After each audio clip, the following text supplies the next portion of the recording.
On today's episode of How Fucked Up is Fucked Up, right now the market's really fucked up, and you guys really need to listen to this. If you are a buyer, a seller, and a realtor, all three of you guys really need to listen to this.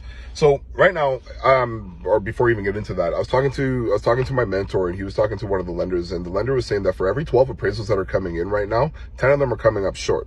So what does that mean, Enrique? Well, if you buy $1 million house and the appraisal comes in at $900,000, you now have to come up with that extra $100,000, right?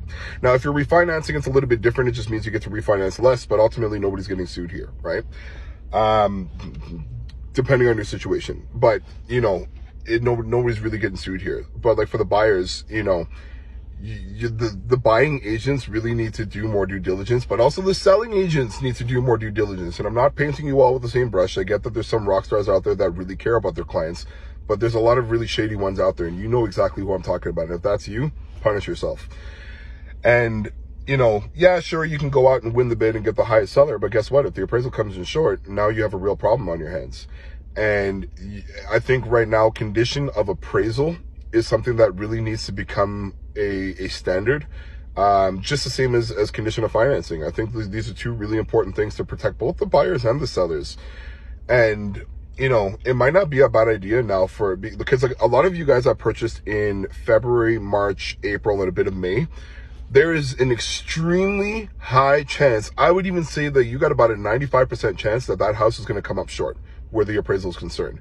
And you guys really need to consider maybe working with the sellers, working with the buyers in renegotiating the price so that it comes in at the appraisal so you can actually get the sale done. Because yeah, sure, you can go ahead and keep the deposit, but housing prices are still coming down, which means you might still get less on the next sale.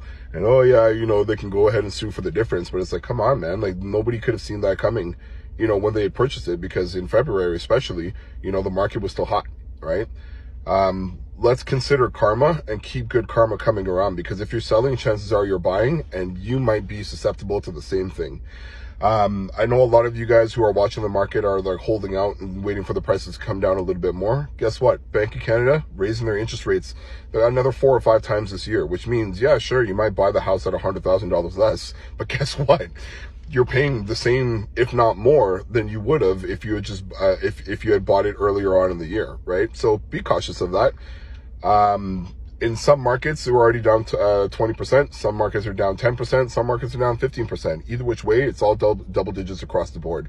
If you guys have any questions about buying or refinancing, my contact's in the bio. I'm happy to help. Otherwise, please do your due diligence and be careful.